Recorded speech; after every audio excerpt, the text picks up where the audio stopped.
What was Israel to do at Mount Ebal when they crossed over into Canaan? This is the question that we seek to answer today as we continue our verse-by-verse study of the book of Deuteronomy on Walking Through the Bible.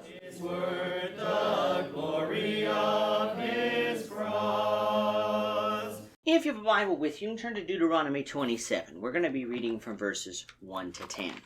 If you don't have a Bible, don't worry. Just follow along with us on the screen.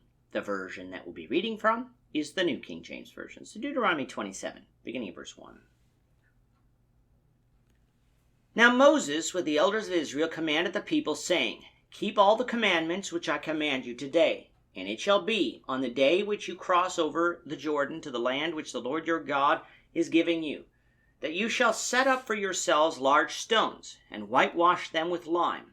You shall write on them all the words of this law, when you have crossed over, that you may enter the land which the Lord your God is giving you, a land flowing with milk and honey, just as the Lord God of your fathers promised you.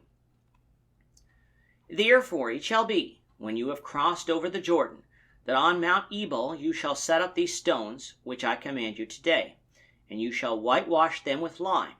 And there you shall build an altar to the Lord your God, an altar of stones. You shall not use an iron tool on them. You shall build with whole stones the altar of the Lord your God, and offer burnt offerings on it to the Lord your God. You shall offer peace offerings, and shall eat there, and rejoice before the Lord your God. And you shall write very plainly on the stones all the words of this law. Then Moses and the priests, the Levites, spoke to all Israel, saying, Take heed and listen, O Israel. This day you have become the people of the Lord your God. Therefore you shall obey the voice of the Lord your God, and observe his commandments and his statutes, which I command you today. We have now come to chapter 27 in the fourth section of Deuteronomy, characterized by blessings and cursings. Before we get to those, though, we have a preamble giving instructions as to what they were to do when they crossed over the Jordan River. What they were to do is set up some large stones that were whitewashed with lime. How many stones we do not know, but they would be sufficient to serve the purpose that God had for them, namely the writing of the law. With this being the book of Deuteronomy, and us having studied Genesis through Numbers up to this point, all 5 of which are referred to as the law of Moses, does this mean that all 5 books of the Pentateuch would be written on these stones? Well, that is certainly a possibility, though it is not necessary to conclude such.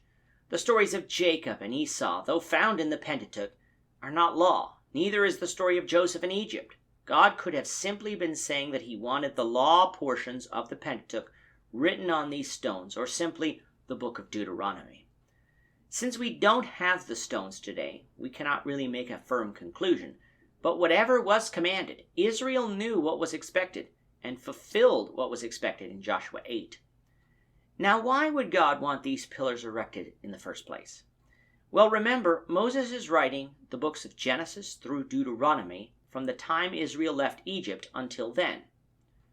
There were not, however, numerous copies of this law.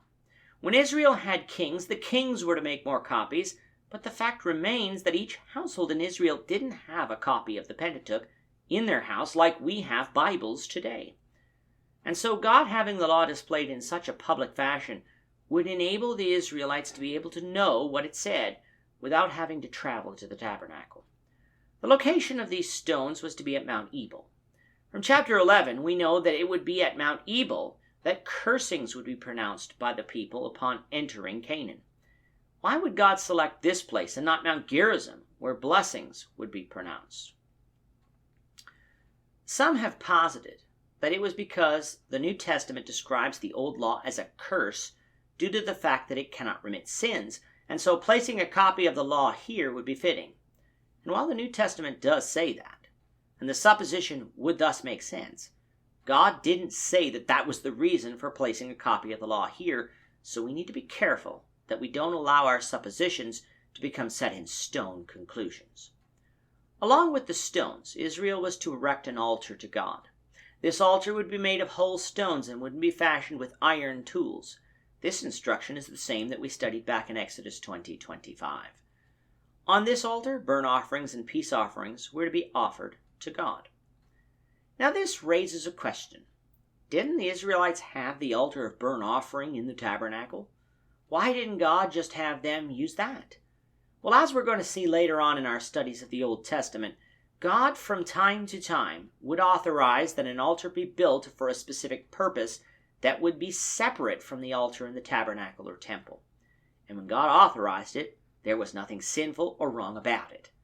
But just because God authorized them to build an altar here didn't mean that he authorized them to build altars wherever they felt like. In fact, he has already told them that he didn't want that. The altar here at Mount Ebal was not a permanent altar. It was an altar for this specific service, a service that God commanded them to perform. When they did this, they would again confirm themselves to be the people of God, for they would be keeping God's commandments. With that, our time is up for today. The Lord willing, we hope you'll join us for tomorrow's discussion of Deuteronomy chapter 27, verses 11 to 19, as we continue our walk through the Bible, one verse at a time. Thank you for watching today's episode. We hope that you found it edifying and ask that you not only subscribe to our channel and podcast, but that you like and share this episode among your friends so that the saving gospel of Jesus Christ can go out to the whole world.